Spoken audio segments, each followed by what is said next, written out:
Story share کر رہی ہوں ایک بہن کی جن کی دعا قرآن پاک کی بہت ہی فضیلت والی سورت سورہ یوسف سے قبول ہوئی۔ اسٹوری شیئر کر رہی ہوں انہی کی زبانی جن کی دعا اللہ تعالیٰ نے سورہ یوسف سے قبول کی۔ السلام علیکم، میری دعا اللہ نے 7 سال میں قبول کی۔ سورہ یوسف پڑھنے سے میری لو میرج کے لیے میں نے سورہ یوسف کا وظیفہ کیا۔ میں تہجد کی نماز بھی ریگولر پڑھتی تھی۔ لڑکی کی طرف سے ہر کوئی راضی تھا، لیکن میری فیملی راضی نہیں تھی کیونکہ لڑکا شیعہ تھا اور ہم لوگ خان ہیں۔ میری فیملی نے سختی سے منع کر دیا تھا کہ تم کچھ بھی کر لو، یہاں پر ممکن نہیں ہے تمہاری شادی ہونا، اور ہمارے خاندان میں بھی بہت باتیں ہوں گی۔ ہم دونوں 7 سال سے ریلیشن شپ میں تھے اور دوستی کب محبت میں بدل گئی پتہ ہی نہیں چلا۔ میری امی نے مجھے منع کر دیا تھا کہ تم اس خیال کو نکال دو اپنے من سے، ایسا ہونا پاسبل نہیں ہے، لیکن مجھے اپنے اللہ پر بہت زیادہ یقین تھا کہ اللہ تعالیٰ میری اس دعا کو ایک دن ضرور قبول کریں گے۔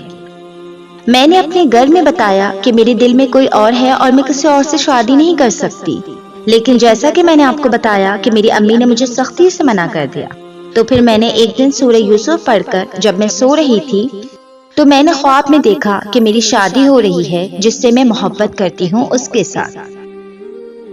میری ایک ماموں ہیں جو مجھ سے بہت کلوز ہے۔ وہ مجھے دیکھتے تھے جب میں رات کو اٹھ کر تہجد کی نماز میں اللہ سے دعا کرتی تھی۔ میرے ماموں سب جانتے تھے کہ میں کسی اور کو پسند کرتی ہوں۔ میرے ماموں نے مجھ سے ایک دن بولا کہ دیکھ لینا، ایک دن تمہیں تمہارے صبر کا اجر ضرور ملے گا۔ پھر میں نے سوچا کہ یہ ایسا کیوں بول رہے ہیں جبکہ امی نے تو سختی سے منع کر دیا تھا۔ پھر میں نے اپنے آپ کو سمجھایا کہ اللہ تو سب کچھ کر سکتے ہیں، اللہ تو ہر چیز پر قادر ہیں، اللہ کے لیے تو کچھ بھی مشکل نہیں، وہ میری دعا بھی ضرور قبول کریں گے ایک دن۔ پھر ٹھیک 1 مہینے کے بعد میں سو رہی تھی کہ میری امی میرے پاس آئیں اور مجھ سے پوچھا کہ تم واقعی چاہتی ہو اس لڑکے کو کہ تمہاری شادی اس سے ہو جائے؟ اگر چاہتی ہو تو تمہارے لیے ہم یہ سٹیپ لے سکتے ہیں۔ میں نے امی سے بولا، امی آپ نے تو منع کر دیا تھا۔ تو امی نے بولا، تمہارے ابا چاہتے ہیں کہ تمہاری خواہش پوری کر دی جائے کیونکہ تم ہماری اکلوتی بیٹی ہو اور ہم تمہاری خوشی چاہتے ہیں۔ جب امی نے یہ بات بولی تو میری آنکھوں میں آنسو آ گئے۔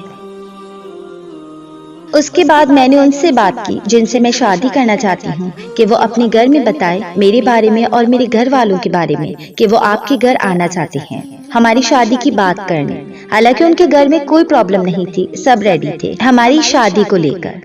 اس کے بعد میرے گھر والے گئے اور ہماری شادی کی بات ہوئی اور 3 دن کے اندر الحمدللہ ہمارا نکاح ہو گیا، بہت ہی سادگی کے ساتھ۔ اس کے بعد ریسیپشن بہت اچھے سے ہوا۔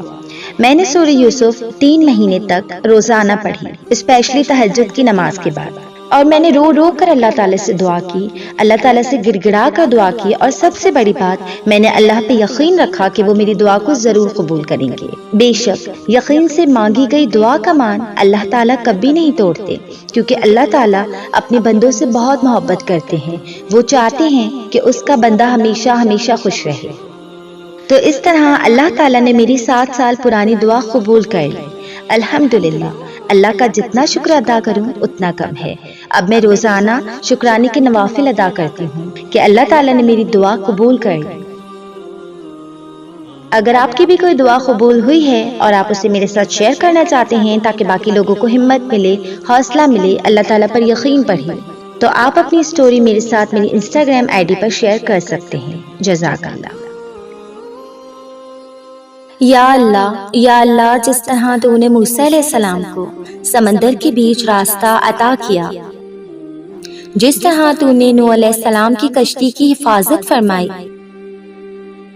جس طرح تو نے حضرت ابراہیم علیہ السلام کو آگ سے بچایا، جس طرح تو نے یوسف علیہ السلام کو کنویں سے بچایا، جس طرح تو نے حضرت اسماعیل علیہ السلام پر چھری کو نہ چلنے دیا، جس طرح تو نے حضرت ایوب علیہ السلام کو بیماری سے شفا عطا فرمائی، اسی طرح ہم پر بھی رحم فرما، ہمیں بھی ہر طرح کی پریشانی، غم، مصیبت، تکلیف، درد، بیماری سے محفوظ رکھ اور ہماری بے حساب مغفرت فرما، آمین۔ گھبراؤ مت، آپ کا رزق لکھا ہوا ہے، آپ کا ہمسفر لکھا ہوا ہے، آپ کا کریئر بھی لکھا ہوا ہے، آپ جو کھانا کھاتے ہو وہ لکھا ہوا ہے، آپ کی موت بھی لکھی ہوئی ہے، تو پھر آپ کیوں گھبرا رہے ہو؟ اللہ پر اپنا توکل رکھیں، آپ اپنے دین پر دھیان رکھیں، باقی ساری چیزیں اللہ صحیح وقت آنے پر صحیح کر دے گا انشاءاللہ۔ دعائیں تو اللہ کو سب سے پیاری ہوتی ہیں، اور ٹوٹی پھوٹی دعائیں جن کو جوڑنے کے لیے ہمیں الفاظ ہی نہیں ملتے، جنہیں ترکیب دینے کے لیے ہمارے پاس ہنر ہی نہیں ہوتا، وہ دعا اللہ کی سب سے لاڈلی دعائیں ہوتی ہیں، کیونکہ وہ جانتا ہے کہ آپ نے کس درد سے، کس مقام پہ پہنچ کر وہ مانگی ہے، اور کتنی تڑپ سے مانگی ہے کہ زبان بھی اس سے بیان کرنے سے قاصر ہو گئی ہے۔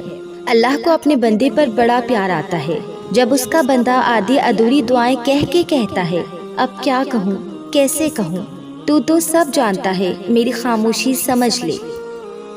یعنی آپ نے یہ مان لیا ہے کہ وہ جانتا ہے، وہ جان لے گا، تو پھر اللہ بھی کہتا ہے، لو پھر جان گیا میں، سن لیا میں نے، اور اب تیار ہو جاؤ، کیونکہ میں عطا کرنے والا ہوں تمہاری ساری بے ترتیب دعاؤں سے، تمہارے نصیب کو ترتیب دینے والا ہوں۔ اور پھر کیسے چیزیں اپنی جگہ پر واپس آ جاتی ہیں، اور کیسے دل کی بکھری ہوئی دعائیں سمیٹ دی جاتی ہیں، اور ہم دیکھتے ہی رہ جاتے ہیں۔ میرے پیارے اللہ کے سارے کام ہی بڑے پیارے اور انوکھے ہوتے ہیں۔ تو پھر مانگتی رہو، الفاظ نہ ملے تو رو دیا کرو، کیونکہ وہ سب سمجھتا ہے، وہ تو چونٹی کی دھڑکن بھی سنتا ہے۔ ہمیں تو پھر اس نے اشرف المخلوقات کا درجہ دیا ہے، ہم سے تو پھر اس نے سب سے زیادہ محبت کی ہے۔ دعائیں یا تو آپ کے نصیب کو ترتیب دے کر آپ کے مطابق کر دیتی ہیں، یا پھر آپ کو ترتیب دے کر اللہ کے مطابق کر دیتی ہیں، لیکن رد کبھی نہیں ہوتی۔ پتہ ہے صبر کسے کہتے ہیں؟ جب آپ زندگی کے اس مقام پر ہوں کہ آپ زوروں سے رو رو کر اپنی تکلیف کا اظہار کرنے کا دل کرے، لیکن اس کے بجائے آپ اللہ کے فیصلوں پر راضی ہو کر خاموشی سے وقت گزار لیں، اس سے کہتے ہیں صبر۔ قبولیت کے لیے نشانی ڈھونڈ رہے ہو تو سنو، اس سے واضح نشانی اور کیا ہوگی کہ اللہ اب تک تمہارا دل دعاؤں میں لگائے ہوئے ہے۔ دعا کرتے رہا کرو۔ قبولیت کے فیصلے نیت اور تڑپ دیکھ کر کیے جاتے ہیں، حالات اور اسباب دیکھ کر نہیں۔ کیا تم جاننا چاہتے ہو کہ تہجد کی دعاؤں میں کتنی طاقت ہے؟ تو سنو تہجد کی دعا اتنی طاقتور ہوتی ہے کہ جب تم تکلیف کی شدت میں اپنا سر سجدے میں رکھ کر جو سرگوشیاں کرتے ہو، وہ آسمان کے پار جاتے ہی اللہ سے اپنی بات منوا لیتی ہے۔ اللہ تو اسی بھی سنتا ہے جس نے کبھی اس کے در کا رخ بھی نہیں کیا ہوتا، تو پھر وہ تمہیں کیسے نہیں سنے گا؟ جب تم آدھی رات کو نیند قربان کر کے اس سے گڑ گڑا کر کچھ مانگو گے، اور جب اللہ کی مدد تمہارے لیے آئے گی، تب تمہارے آنسو، تمہارا تڑپنا ایسے خوشیوں میں تبدیل ہو جائے گا کہ تم حیران رہ جاؤ گے۔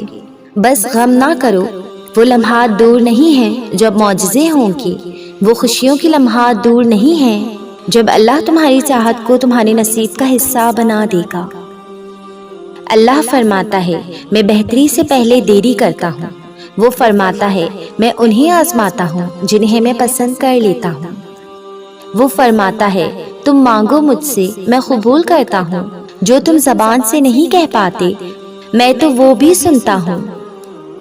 وہ فرماتا ہے، خود کو اکیلا ہرگز نہ سمجھو، تم جہاں کہیں بھی ہو، میں بھی وہاں ہوں۔ وہ فرماتا ہے، مت ہو پریشان میرے بند کیے ہوئے دروازوں پر، میں خیر لانے سے پہلے تمہیں مصیبتوں سے گزارتا ہوں۔ وہ فرماتا ہے، یقین رکھو میری مصلحتوں پر، میں مایوس ہو جانے والوں کو ہی راستہ نہیں دکھاتا ہوں۔ وہ فرماتا ہے تمہارے لیے بے بسی ہے، میرے لیے نہیں۔ میں تو بس کن فرماتا ہوں اور ادھورے قصوں کو مکمل کر دیتا ہوں۔ وہ فرماتا ہے، یہ نا امیدی کے وسوسے تمہیں تباہ کر دیں گے۔ میں نے نہ تو تمہیں تنہا چھوڑا ہے اور نہ ہی میں تم سے بیزار ہوں۔ وہ فرماتا ہے کہ تم بھروسہ تو کر کے دیکھو مجھ پر، میں کسی بھی جان کو اس کی برداشت سے زیادہ نہیں آزماتا ہوں۔ وہ فرماتا ہے، ساری دنیا بھی تمہارے مخالف آ کر کھڑی ہو جائے، تب بھی ڈرنا مت، کیونکہ تب بھی تمہیں کافی میں تنہا ہوں۔ وہ فرماتا ہے میں نور ہوں آسمانوں اور زمینوں کا، میں تمہارے ان اندھیروں کو بھی روشنی میں بدل سکتا ہوں۔ انکار کی گنجائش ہی نہیں، جو مانگ لیا وہ مل گیا تہجد میں۔